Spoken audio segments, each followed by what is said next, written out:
The goal of today was, first of all, to make sure the guys could install the system, go out and run it with the recommendations that we have, which is soften the right rear torsion by 25 thousandths and take 30 pounds of rebound out of the left rear and have the car very close to its original feeling in the center of the corner with the gain of exit speed. And we accomplished that with all three guys.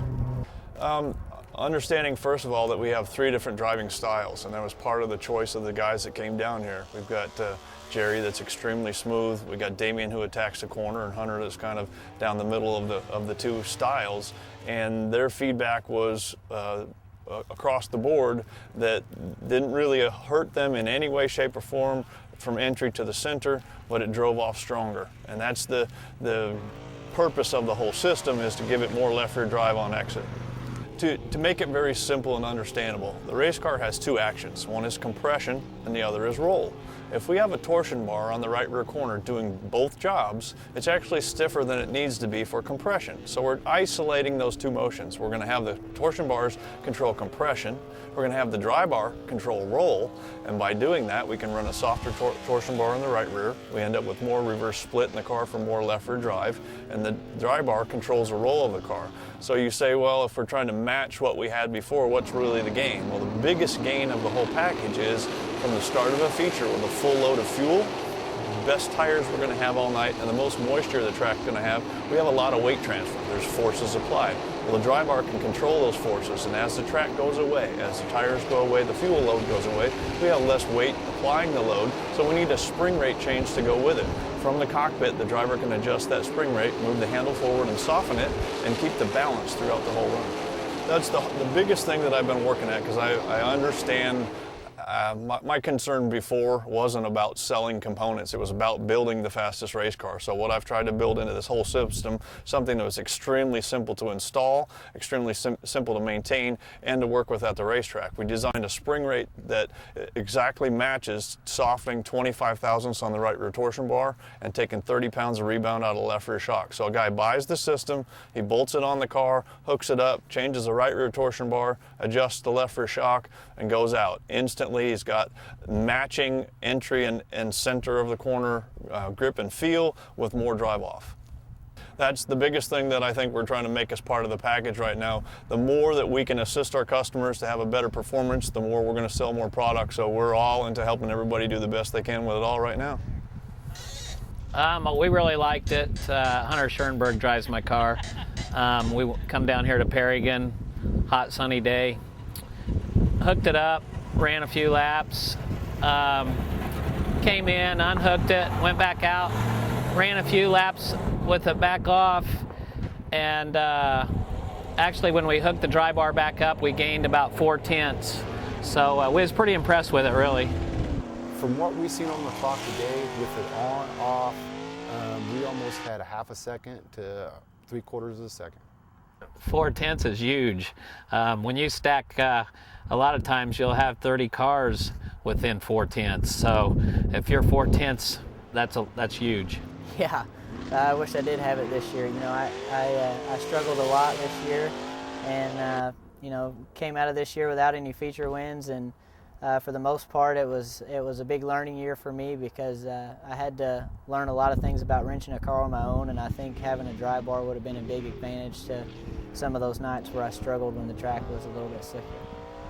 Hunter, we went from when they first watered the track, we had it a little bit stiff. It was pretty nice. And we just, as the laps went on, the track got slicker. Hunter made the adjustment from the cockpit, and we stayed same speed, actually. It definitely just helps when, you know, when it's slick, it just helps with the drive off, and it makes the whole corner better. The entry's better, the driving off's better. So, like I said, you know, that's something we've struggled in the past in the slick, and a lot of guys have sway bars, and I think, you know, we're going to try this out, and hopefully we can get advantage on them. No, I mean, I think it's something that you're going to have to run. The first thing is, though, you got to know what you're doing with the car in the first place. And it's not a wonder cure. It's a car, it's a tool to give yourself a little bit of an edge on guys that are fast, that it will help you catch up to them. I mean, it's, I think it will be a very big advantage for the teams that have a hard time really getting their car right, that you'll be able to put this thing on. Once you learn what to do with it, it will give you an advantage for sure. Yeah, we sure could. Actually, that's why we unhooked it and hooked it back up, back and forth. Coming off the corner, we really noticed the car was squatting and driving off the, coming out of the turn there, and I think that's where we probably pick up 2/10 on each end, because on the watch we picked up about 4/10 over the whole track. No, I think it's actually easier than trying to reach up and tune on a shock adjuster. You know, if you reach up and try to grab a shock adjuster, you've got to count clicks or do whatever. With the Dri-Bar, you just you know, you simply grab a hold of the handle and you know, push the button in and move it up and let go of it, and it locks itself into place. So for me, it was pretty simple to just reach up and grab it. You don't have to be real precise on, you know, how far you move it up. You just reach up and grab a handful of it and you know, let it do the work on its own. I definitely recommend it.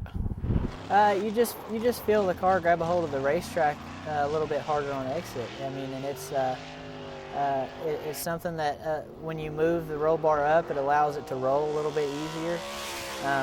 I think it's an advantage also when the track's a little bit heavier. When it's stiffer, it keeps the car from rolling some. You know, but as far as performance, once it's on the car, I think it's great. It's something I definitely like to try to run a little bit next year and play with it some more and see if we can't win some races with it. Can you feel the adjustment range when you're out there doing it? You can't feel it as much as I thought you could, but just the difference in it being hooked up and unhooked. It's a definite positive gain having it hooked up. It just doesn't hang as bad coming off. But as far as like starting down here or starting up here, it's a little different, but it's not that much. But the difference in having it hooked up and not is enough to... Yeah. So is it something you feel like you want to race with? Yeah, I mean, I'd like to try it on a track like Kokomo where it's real heavy. That's where it's going to be more of a gain to use, because it's going to let you run it in even harder, and it's not going to get tight and try to lose the nose. Yeah. You know. And they can, if they have any questions for us, they can call Dri-Bar Racing Products at 317-486-9710, or they could look us up at Dri-Bar.com.